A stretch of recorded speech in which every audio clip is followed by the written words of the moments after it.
আমার ভাইরা, তো এই চুর চুরি করবে 3-4 মাস বাদশার বাড়িতে যায়, কিন্তু গেট লাগানো।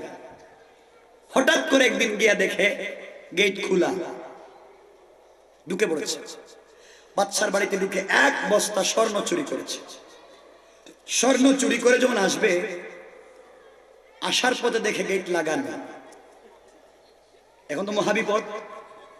ঢুকবার সময় ছিল খোলা, আসবার সময় লাগানো, বন্ধ। এখন আসবে কেমন? কিন্তু চোর তো চালাক। চোর কিন্তু অশিক্ষিত না, চোর শিক্ষিত। চোর কি চালাক। চিন্তা করলো গেট যদি লাগানো হয় তাহলে বাউন্ডারি দেখতেছি, দেওয়াল, দেওয়ালের উপর, বাউন্ডারির উপর দিয়ে যদি লাফ দিয়ে যাওয়া যায় তাহলে বাঁচলাম। কিন্তু আপনারা ভালো করেই জানেন, কারো কাছে যদি ভারী জিনিস থাকে, বস্তা থাকে, ভারী কোনো জিনিস থাকে, এইটা নিয়ে লাফ দিয়ে যাওয়া যায় না। লাফ যদি দিতে হয়, ভারী জিনিসটাকে আগে সামনে দিতে হবে, এরপরে লাফ দিতে হবে। আর যদি ভারী জিনিস সাথে নিয়ে লাফ দেন, তো আপনি সামনে, বস্তা পিছনে। ঠিক নেই? তো বেচারা তো চালাক, বাউন্ডারির উপরে উঠে বস্তা নিয়ে দিছে লাফ। সে বাউন্ডারির বাহিরা, বস্তা ভিতরে। টেনশন বাড়ছে না কমছে? আফসোস কমছে না বাড়ছে? চুরি করছিলাম না, ভালোই ছিলাম। চুরি করলাম, তো নিতে পারলাম না, বস্তা তো ভিতরে পড়ে গেল। আফসোস করে বাসায় চলে গেছে। সকাল হয়ে যাওয়ার পরে বাদশার বাড়িতে খবর, বাদশার বাসায় চুর ঢুকলো। এবং বাদশা চিন্তা করলেন, আর যেন সামনে দিয়ে চুর না ঢুকে, এই জন্য সবাইকে নিয়ে পরামর্শ করা দরকার। ঠিক নেই? বাদশা তা উনার দেশের গণ্যমান্য ব্যক্তিদের একটা লিস্টি করলেন, যাদেরকে নিয়ে আগামী করলো পরামর্শ করবেন চুর কেমনে ধরা যায়। এই গণ্যমান্য ব্যক্তিদের লিস্টে এই চুরের নামও আছে। তাহলে আপনারা কি বুঝতেছেন? বাদশার লিস্টে সে চুর না গণ্যমান্য? কথা বলেন না কেন? সুতরাং এই সমাজে আমরা কিছু লোককে গণ্যমান্য মনে করি, আসলে এরা সমাজের জঘন্য বেয়াদব। ঠিক কিনা জোরে কন? আমার ভাইরা, যারা যারা এই সমাজে সবকিছুকে ম্যানেজ করে চলতে চায়, আল্লাহ বি রাজি রহ, শয়তান বি নারাজ না হও। কথা বুঝেন নাই? আল্লাহরও খুশি রাখতে চায়, শয়তানও নারাজ করতে চায় না।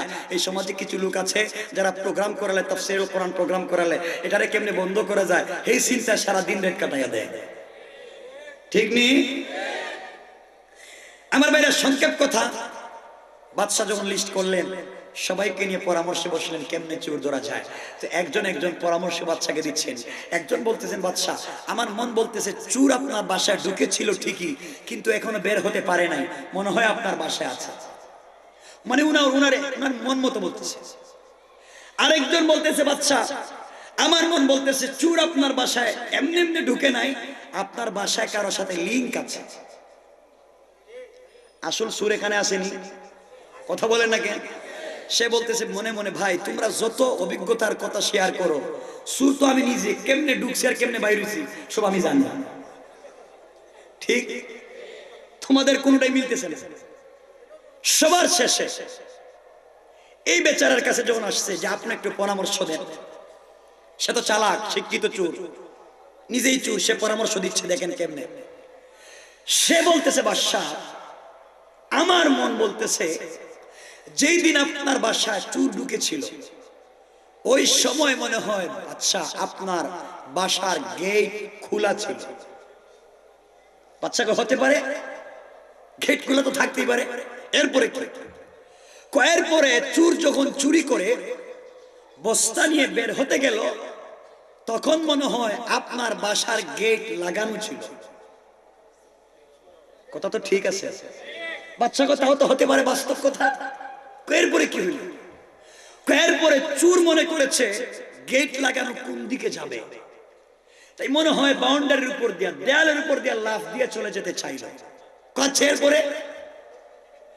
এরপরে চোর বস্তা নিয়ে দেয়ালের উপরে উঠে লাফ দিয়েছে। লাফ দেওয়ার সাথে সাথে আমি বাহিরা আর বস্তা ভিতরে। লাফ দিছে কে? চোর। লাফ দিছে কে? আর বাহিরা পড়ছে কে? আমি। বাহিরা কে? কথা ভালো করে বুঝেন।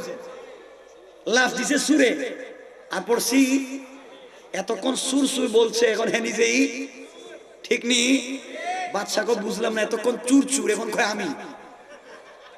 এমন শিক্ষিত চালাক বাংলাদেশে আছে যারা সকাল সন্ধ্যা উলামায়ে কেরামের পকেটে বোমা খুঁজে সন্ত্রাস উলামায়ে কেরামদেরকে বলে একদিন তারা যে সন্ত্রাস এটা দিবালুকের ন্যায় পরিষ্কার হয়ে যাবে। ঠিক কিনা জোরে কন। আমার ভাইরা আসুন, এই জন্যে এই সমাজের ভিতরে ইহুদি খ্রিস্টানদের সাথে সম্পর্ক রাখবেন না। ইহুদি খ্রিস্টানরা আমরা বন্ধু হতে পারে না।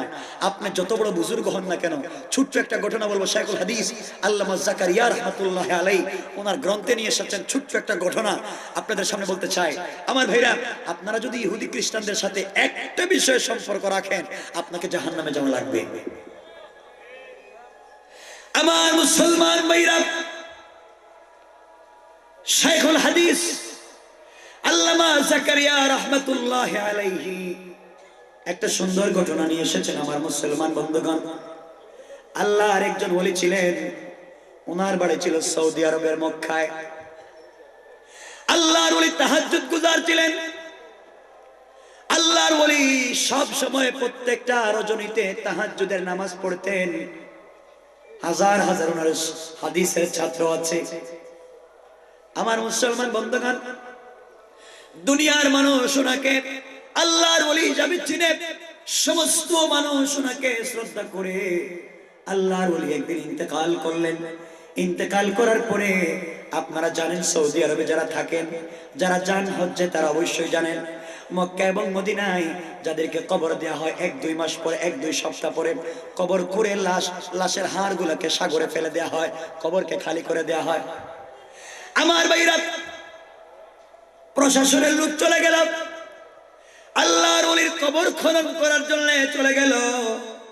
আল্লাহর ওলির কবর খনন করা যখন শুরু করে দিল, কবর খনন করে দেখে আল্লাহর ওলির কবরে আল্লাহর ওলির লাশ নাই, কোনো হাড় নাই, কোনো পচা দুর্গন্ধযুক্ত মানুষ নাই। আল্লাহর ওলির কবরে একজন সাদা চামড়ার অধিকারী যুবতী একটা মেয়ের লাশ পড়ে আছে। সমস্ত মানুষ চিন্তায় পড়ে গেল, আল্লাহর ওলির কবরে মহিলার লাশ কেমনে আসলো, আল্লাহর ওলির লাশ কোথায় গেল, এই চিন্তায় সবাই পড়ে গেলেন। আমার ভাইরা, হজ্জের মৌসুম ছিল, গোটা দুনিয়া থেকে মুসলমানেরা হজ করার জন্য মক্কায় ছুটে এসেছে। এমন সময় সমস্ত মুসলমানেরা এক এক করে যখন খবর পেয়েছে, সবাই আসতেছে দেখার জন্য আল্লাহর ওলির কবরে মহিলার লাশ কেমনে আসলো। আমার ভাইরা গভীর মনোযোগ। এমন সময় ফ্রান্সের একজন মুসলমান, তিনিও হজ করার জন্য এসেছেন।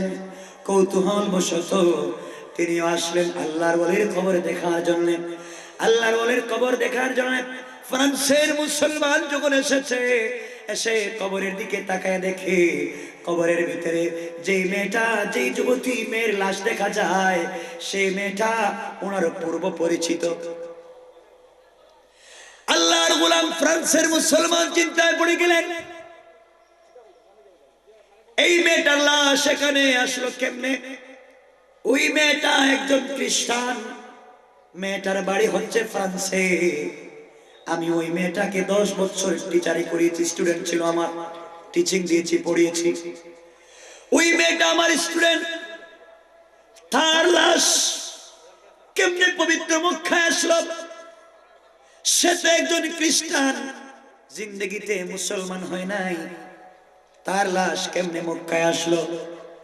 আর আল্লাহর ওলির লাশ বা কোথায় চলে গেল? আমার ভাইরা, ফ্রান্সের মুসলমান চিন্তা করে এই মেয়েটার লাশ এখানে আসলো কেমনে? মেয়েটা তো খ্রিস্টান, তার লাশ তো এখানে আসার কথা না। আর মেয়েটা মারা যায় নাই, আমি তো দেখে আসলাম মেয়েটা জিন্দা। আমার মুসলমান ভাইরা, ফ্রান্সের মুসলমান মক্কার মুসলমানদেরকে ডাক দিয়ে বললেন, মুসলমানেরা, এই মেয়েটা আমার পূর্ব পরিচিত, যেই মেয়েটাকে ওই জায়গার মধ্যে দেখেছি, ওই মেয়েটা একজন খ্রিস্টান মেয়ে, আমার ছাত্রী ছিল, আমি তাকে পড়িয়েছি 10 বছর। তার লাশ কেমনে আসলো আমি জানি না। মুসলমানেরা বললেন, ভাই তুমি যখন ফ্রান্সে চলে যাবা, আমাদের হুজুর যাকে কবর দিয়েছিলাম তার সূরত হাল রিপোর্ট করে দিলাম। সূরত হাল লিখে আল্লাহর গোলামের হাতে পৌঁছে দিয়েছে। আর ডাক দিয়ে বলেছে, আল্লাহর ওলি, ওগো আল্লাহর গোলাম, তুমি যখন ফ্রান্সে চলে যাবা, ফ্রান্সে গিয়ে খবর নেবা এই মেয়েটা জীবিত না মৃত। যদি তোমার পরিচিত ওই মেয়েটা মরে যায়, তার কবরে গিয়ে দেখবা ওই মেয়েটার কবরে মেয়েটা আছে না ওই মেয়েটার কবরে অন্য কারো লাশ আছে। আমার মুসলমান ভাইরা, সূরত হাল লিখে ওই ফ্রান্সের মুসলমানের কাছে যখন পাঠিয়ে দেওয়া হয়েছে, উনি তার দেশে চলে গেলেন। যাওয়ার পরে ওই মহিলার বাড়িতে গেলেন, খ্রিস্টান যুবতীর বাড়িতে যাওয়ার পরে খবর নিলেন। তার মা বাবার কাছ থেকে জানতে পারলেন মেয়েটা 1 মাস আগে ইন্তেকাল করেছে।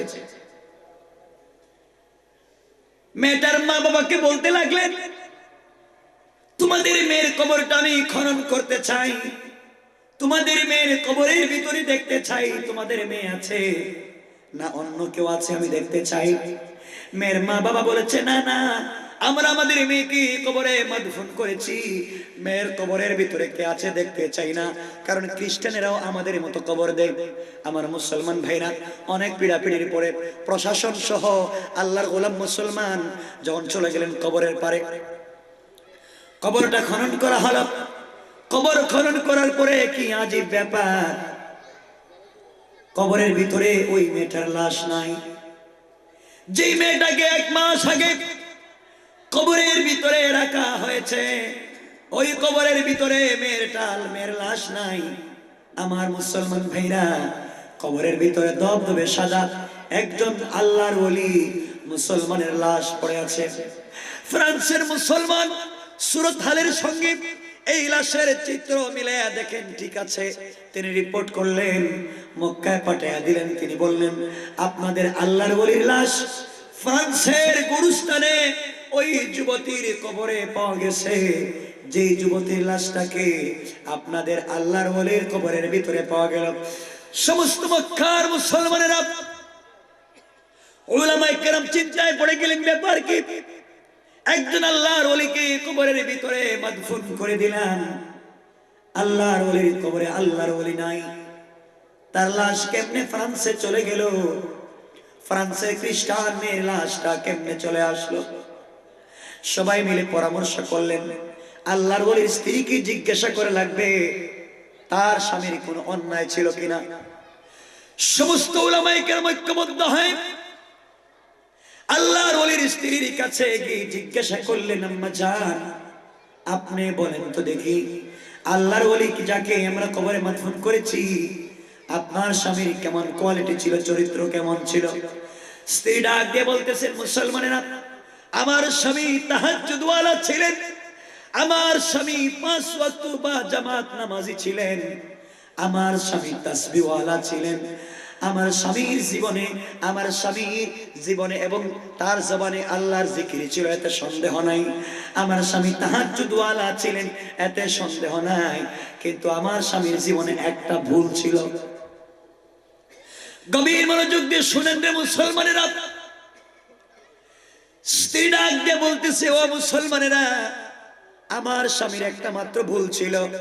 আমার স্বামী যখন আমার সঙ্গে সহবাস করতেন, আমার সঙ্গে রাত্রবেলা মিলিত হতেন, হওয়ার পরে তিনি যখন গোসল করার জন্য যেতেন, পবিত্র হওয়ার জন্য যেতেন, এমন সময় কাঁধের মধ্যে লুঙ্গি নিয়ে, কাঁধের মধ্যে গামছা নিয়ে, কাপড় নিয়ে বাথরুমে যাওয়ার সময়, ওয়াশরুমে যাওয়ার সময়, গোসলখানায় যাওয়ার সময় তিনি একটা কথাই শুধু বলতেন, ওই জায়গায় ইসলাম ধর্মের নীতির চাইতে খ্রিস্টান ধর্মের নীতিটা অনেক ভালো, হালকা।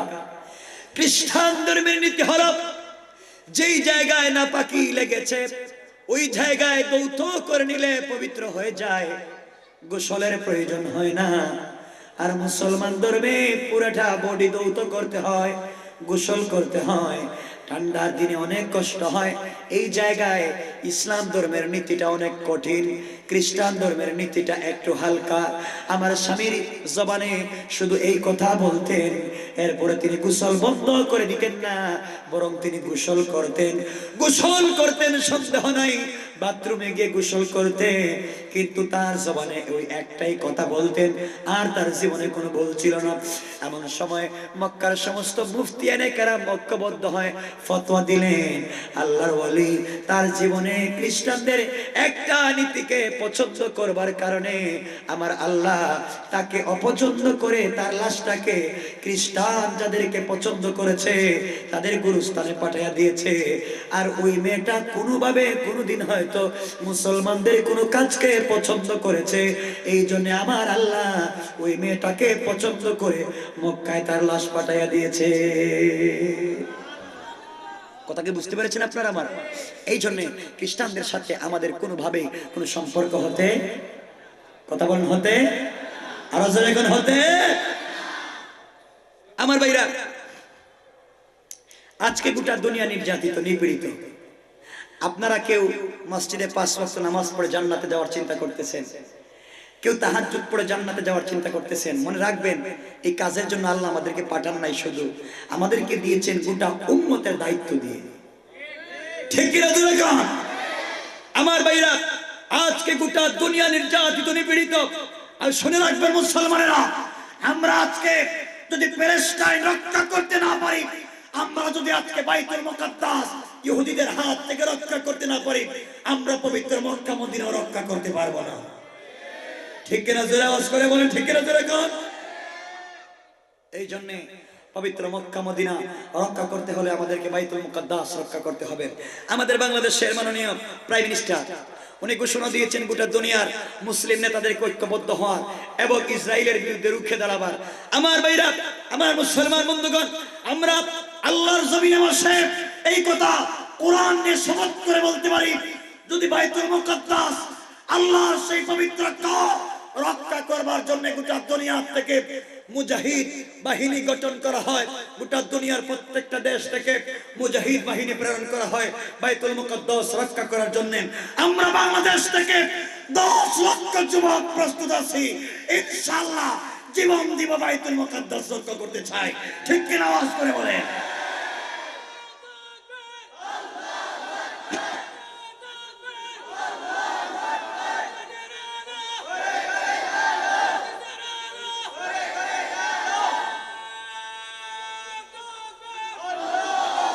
আমার ভাইরা, সীমান্ত এলাকা এটা একটা ভালো জিনিস, সীমান্ত একটা বিরাট ব্যাপার। যেমন বাংলাদেশের সাথে ইন্ডিয়ার বর্ডার আছে, বাংলাদেশের সাথে মায়ানমারের বর্ডার আছে, কিন্তু যেই সীমান্ত এলাকা, যেই বর্ডার, যেই কাটা থার মুসলমানদের কলিজার আওয়াজ বুঝে না, মুসলমানদের রক্তের জবাব দিতে পারে না, আমরা সেই সীমান্তকেও মেনে নিতে পারি না। সুতরাং আমার ভাইরা, প্রয়োজন বোধে আমরা যদি জীবন দেওয়ার জন্য শপথ নিতে পারি, 1 ঘন্টা লাগবে মায়ানমারের মতো কুখ্যাত সন্ত্রাসকে সরিয়ে গোটা মায়ানমার আজাদ করতে, 1 ঘন্টা আমাদের লাগবে না। ঠিক কিনা? জোরে কোন? কিন্তু আমাদেরকে শপথ নিতে হবে, জীবন দিয়ে এই আল্লাহর জমিনে আল্লাহর দ্বীনকে প্রতিষ্ঠা করবার সংগ্রামে আমাদেরকে শরীক হতে হবে। ঠিক কিনা? জোরে কোন? আমার ভাইরা, এই জন্য আমাদের কি আমল করা লাগবে? আমি কোরআনে কারীম থেকে যে আয়াতে কারীমা তেলাওয়াত করেছিলাম, 19 নম্বর পারা সূরা আল ফুরকান 63, 64, 65 নম্বর আয়াত, আমার আল্লাহ কি বলেছেন দেখেন। আমার মুসলমান ভাইরা, আমার আল্লাহ কোরআনে কারীমের 19 নম্বর পারার সূরা আল ফুরকানের 63 নম্বর আয়াতে ঘোষণা করে দিয়েছেন, ওয়া ইবাদুর রাহমানিল্লাযীনা يمشون على الأرض هونا। আমার আল্লাহ ঘোষণা করেছেন, মুসলমানেরা দুনিয়ার জমিনে যারা নিজেকে মুসলমান দাবি করবে, দুনিয়ার জমিনে যারা নিজেকে আল্লাহওয়ালা দাবি করবে, দুনিয়ার জমিনে যারা নিজেকে আমি আল্লাহর গোলাম দাবি করবে, আমি আল্লাহর গোলাম যারা দুনিয়ার জমিনে হবে, আমার গোলাম দুনিয়ার জমিনে কোনোদিন অহংকার করতে পারে না। ঠিক কিনা? জোরে কোন? অহংকার করা যাবে না। আল্লাহর গোলাম যারা হবে, আল্লাহর গোলাম দুনিয়ার জমিনে অহংকার করতে পারে না। আমার ভাইরা, এই জন্য আপনি বড় আলেম, আজকে আপনাকে সালাম দিলে জবাব দেন না। আপনি বড় আলেম হয়েছেন, মুসাফা করলে হাত দেন না, হাত পকেটে ঢুকায় রাখেন। আপনি যদি অহংকার করে এই কাজগুলা করেন, আল্লাহর কসম যে আল্লাহ তোমাকে বড় আলেম বানিয়েছে, আল্লাহ চাইলে তোমাকে শয়তান বানাইয়া দিতে পারে। ঠিক কিনা জোরে কও? আর টাকা পয়সার অহংকার করেন, দেখবেন আগে টাকা পয়সা ছিল না, গরিব ছিল, এখন একটা ছেলেকে ইউকে, ইউএসএ, ইতালি, ফ্রান্সে পাঠিয়েছে, মিডল ইস্টে পাঠিয়েছে, টাকা পয়সা কিছু তার হয়েছে। এখন দেখবেন তার জুতা স্যান্ডেলের বাড়িতে, অহংকারের ঠেলা এই এলাকায় আর থাকা যায় না। কথা বলেন না কেন? এখন সে লিডার, এখন সে নেতা, এখন বিচার করে এক কাপ লাল চা খাইয়া এদিকের বিচার এদিকে দেয়। কথা বলেন না কেন? আছে না নাই জোরে কোন? এই জন্য আমার আল্লাহ বলেছেন, আমি আল্লাহর গোলাম যারা হবে, আমি আল্লাহর গোলামের এক নাম্বার গুণ হলো আমার গোলাম দুনিয়ার জমিনে অহংকার করতে পারে না। 2 নাম্বার গুণ আমার আল্লাহ বলেন, ওয়া ইদা খাতাবাহুমুল জাহিলুনা ক্বালু সালামা। আমার আল্লাহ বলেছেন, মুসলমানেরা দুনিয়ার জমিনে যারা আমি আল্লাহর গোলাম হবে, আমি আল্লাহর গোলামের 2 নাম্বার গুণ হলো আমার গোলাম দুনিয়ার জমিনে কেউ গালি দিলে গালির জবাব দিতে পারে না, কেউ আঘাত করলে আঘাতের জবাব দিতে পারে না। আমার গোলাম যারা দুনিয়ার জমিনে হবে, আমার গোলামকে কেউ গালি দিলে আমার গোলাম গালির জবাবে তার জন্য শান্তি আর সালামতের দোয়া করে যায়। ঠিক কিনা জোরে গান?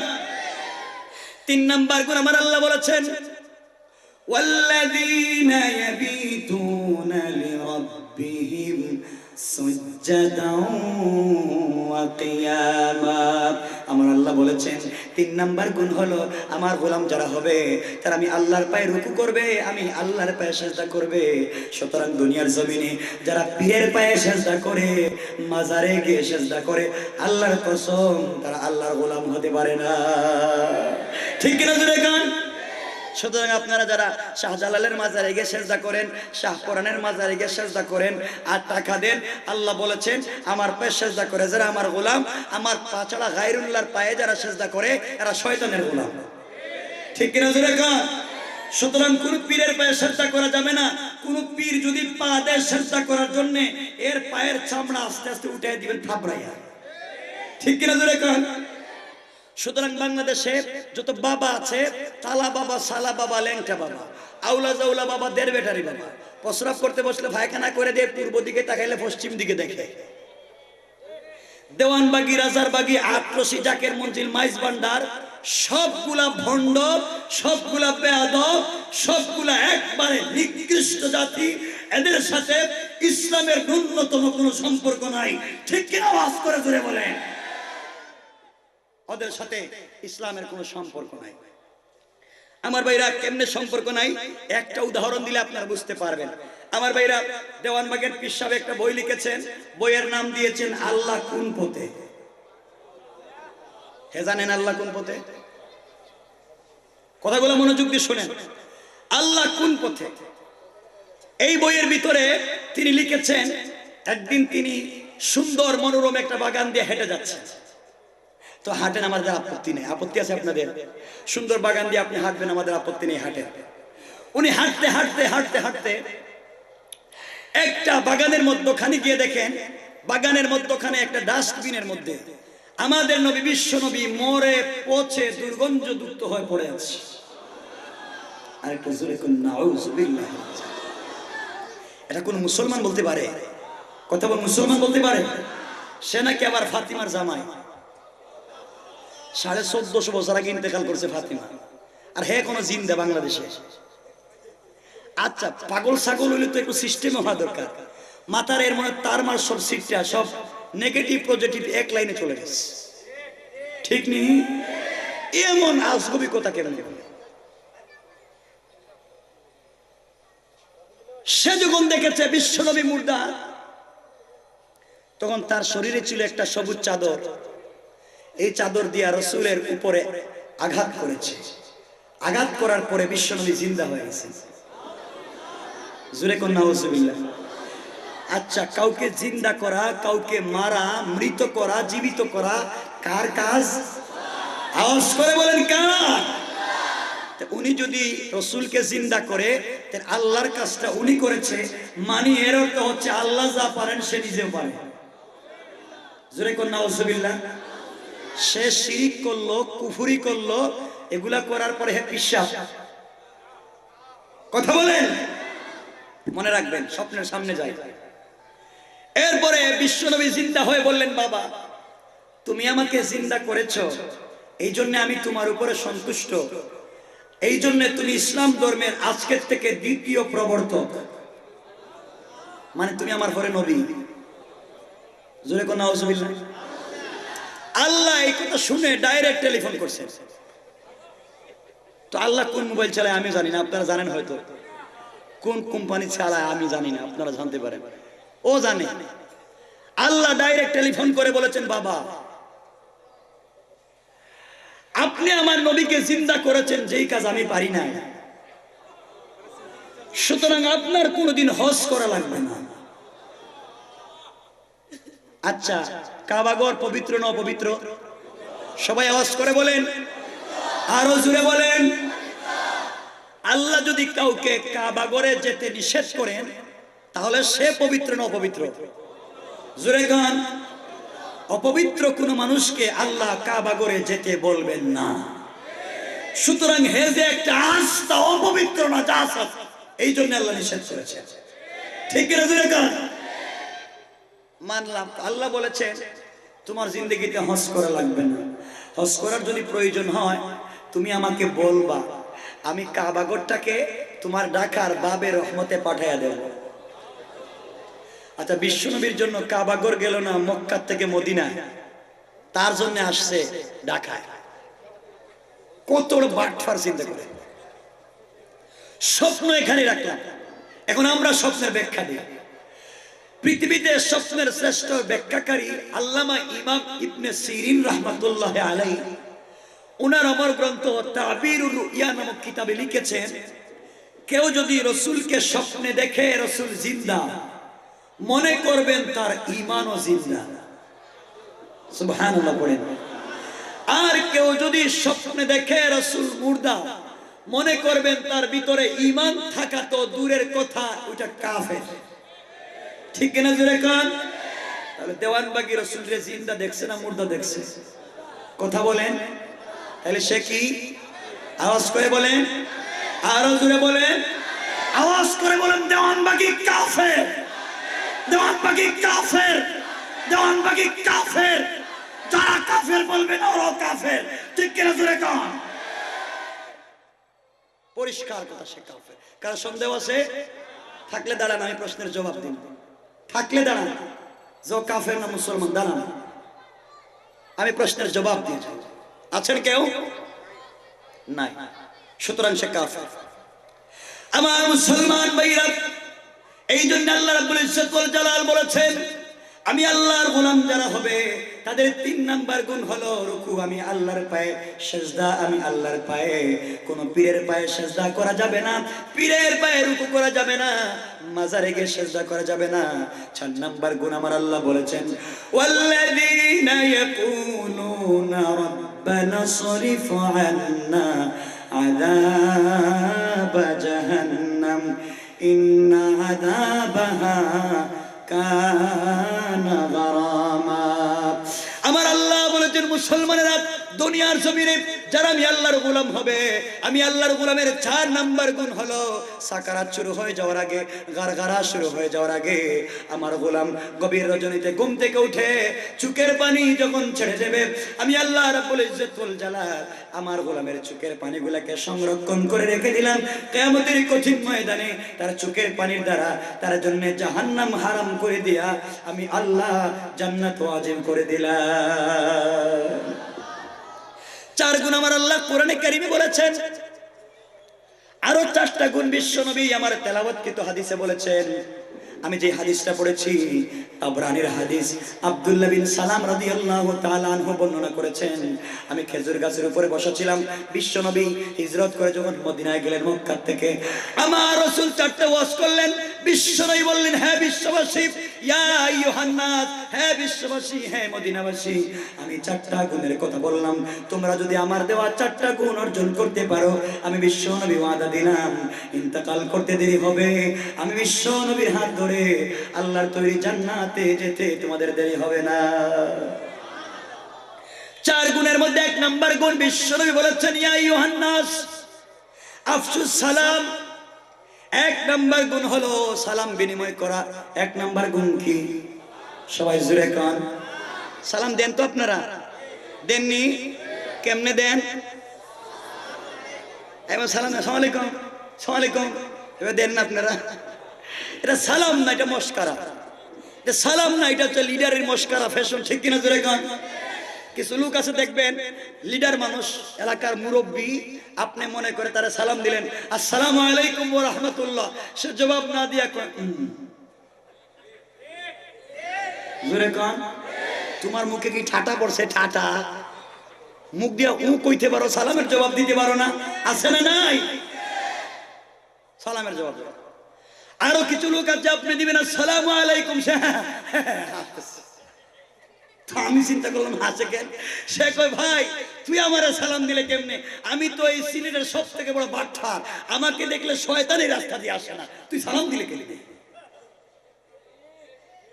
জোরে কর, আরো জোরে কর। কিছু লোক আছে, এই জন্য ঠিক মতো সালাম দিবেন, মস্কারা করবেন না।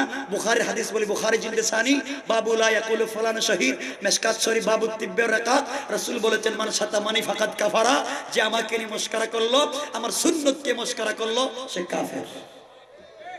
জোরে কর, পরিষ্কার কথা। কারণ ঢাকা থেকে মিষ্টি নিয়ে আসিনি, এই তিতা কিছু কথা নিয়ে এসেছি। আমার ভাইরা, রাসূল 2 নম্বরে বলেছেন, ওয়া তুইমুত তাম। 2 নম্বর গুণ হলো, যার ঘরে খাবার নাই তার ঘরে খাবার পৌঁছে দাও। আজকে আপনি বড় আলেম, আপনি ইসলামিক স্কলার, আপনি এলাকার সবথেকে বড় শিল্পপতি, আপনার ঘরে 10টা আইটেমের খাবার আছে, আপনার পাশের ঘরে 1 দিন 2 দিনের খাবার নাই। আপনি যদি 1000 বার আল্লাহর ঘর তওয়াফ করেন, প্রতিবেশীর হক আদায় না করে আপনি জান্নাতে যেতে পারবেন না। শেষ কথা আমি যেটা আপনাদেরকে বলতে চাই, সেটা হচ্ছে, রাসূল বলেছেন 2 নম্বর গুণ হচ্ছে আতঈমুত তাআম, যার ঘরে খাবার নাই তার ঘরে খাবার পৌঁছে দিবেন। কিন্তু আমাদের দেশে অনেক নেতা আছে, যার ঘরে খাবারের অভাব নাই, কিন্তু যেই কর্মী তার পিছনে মিছিল করে, তার ঘরে 1 মাসের খাবার নাই। আসেনি? এমন নেতাও চাই না, এমন কর্মীও চাই না, ঠিক কিনা জোরে কোন? যে নেতার ঘরে খাবার নাই, যে নেতা নামাজ পড়ে না, যেই কর্মী নিজেও নামাজ পড়ে না। আজকে দেখা যায় নেতার ঘরে খাবার আছে, কর্মীর ঘরে খাবার নাই, নেতা নামাজ পড়ে না, কর্মী নামাজ পড়ে না। আল্লাহর কাছে এমন নেতাও চাই না, এমন কর্মীও চাই না, ঠিক নেই? 3 নম্বর গুণ রাসূল বলেছেন, ওয়াসিলুল আরহাম, আত্মীয়তার বন্ধন ঠিক রাখা। আত্মীয়তার বন্ধন ঠিক কেউ রাখতে পারে নাই, মুরব্বীরাও পারে নাই, যুবকেরাও পারবে না। মুরব্বীরা পারেন নাই কেন? মুরব্বীরা করে কি, এরা হজে যাওয়ার আগে সম্পদ বন্টন করে নিজের ছেলেকে দিয়া যায়, কিন্তু মেয়েরে দেয় না।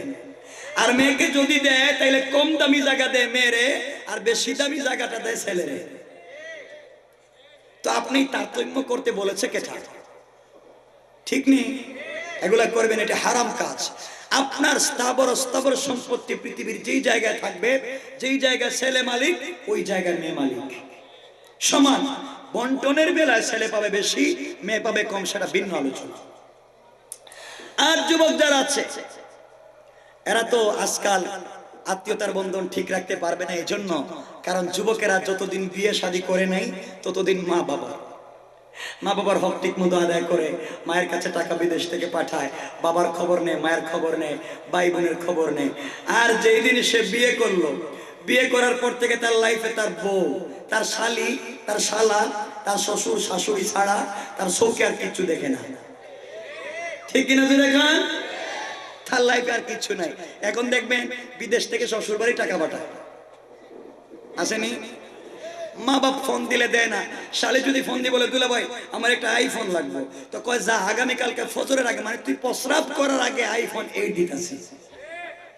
আর ভাই যদি ফোন দিয়ে বলে, ভাই আমার একটা 1.5 ব্যাটারি মোবাইল লাগবে, 1.5 ব্যাটারি, কবে তুই আমার কাছে ফোন দিস না, আমার টাকা পয়সা নাই, আমার কাছে টাকা পয়সা নাই, তুমি আমাকে ফোন দিও না। আজকাল বিয়ের পরে মা বাবাকে ভুলে যায়, ভাই বোনকে ভুলে যায়, শ্বশুর শাশুড়িকে নিয়ে ব্যস্ত হয়ে যায়। এমন যুবক আছে না নাই? আছে না নাই? দেশে এসে নিজের শালি শালা শ্বশুর শাশুড়িকে নিয়ে মার্কেটিং করতে যায়, নিজের ভাই বোনের খবরও নেয় না। আছে এমন যুবক আছে, আর এমন মহিলাও আছে বিয়ের পরে স্বামীরে তাবিজ কবজ করে, জাদু টুনা আসেনি, ওরা স্বামীরে নিজের পক্ষে রাখে যেন হ্যাঁ নিজের মা বাবার কথা না শুনতে পারে, শুধু আমার কথা শুনে। আসেনি? হুজুরে গিয়া কো হুজুর আমার একটা গরম তাবিজ দেন। গরম যুবকেরা বেশি কয়, যুবকেরা কয় হুজুর আমার একটা গরম তাবিজ দেন, আমি যে পাশের বাড়ির বল্টুর মেয়ের সাথে প্রেম করছি না, ওর তো বিয়ে হয়ে যাইতেছে, আমার একটা তাবিজ দেন যেন এই সপ্তাহের ভিতরে পাগল হয়ে আসে। ঠিক নেই? হুজুর কই দিতেছি 5,000 বেশি লাগবে, তোমার কপালে টাটা পড়ো, এমন তাবিজ দিতে কইছে গেল তো। ঠিক কিনা চলে তো এই তাবিজ দিতে কইছে, তাবিজ দেয় কয় দুইটা তাবিজ দিতেছে শ্বশুর এই স্বামীরে নিজের পক্ষে রাখার জন্য। কয় দুইটা দিবেন বালিশের ভিতরে, দুইটা কম্বলের ভিতরে, দুইটা পানির মধ্যে, দুইটা বালিশের খাবারের ভিতরে, দুইটা দিবেন পানিতে ভিজিয়ে খাওয়াবেন, তিনটা দিবেন চুলার ভিতরে, আর ফার্স্টটা যিনি লেখছো তোমার কপালে, যে লেখছো তোমার কপালে, আর ফার্স্টটা। এমন বাটফারি শিখাইছে এটা। এই জাদু টুনার দ্বারা, কুফরি কালামের দ্বারা সমাজকে নষ্ট করতে বলছে কেটা। কুফরি কালামের দ্বারা যদি কোন ইমাম সাহেব তাবিজ দেয় তার পিছনে নামাজ হারাম। ঠিক? জোরে কোন? পরিষ্কার ফতোয়া দিলাম, কুফরি কালাম করবে আপনার পিছনে নামাজ হারাম।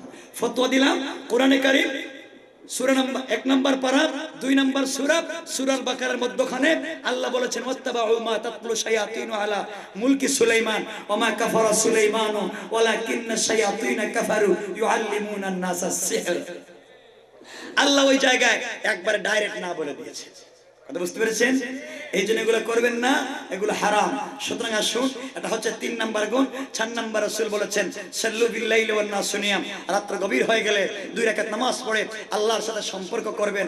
রাসূল বলেছেন ফাদাখালাল জান্নাতা বিসালাম, ইন্তেকাল করতে দেরি হবে আমি রাসূলের হাত ধরে আল্লাহর তৈরি দারুস সালাম নামক জান্নাতে যেতে একটা সেকেন্ডও দেরি হবে না। কোন সুবহানাল্লাহ।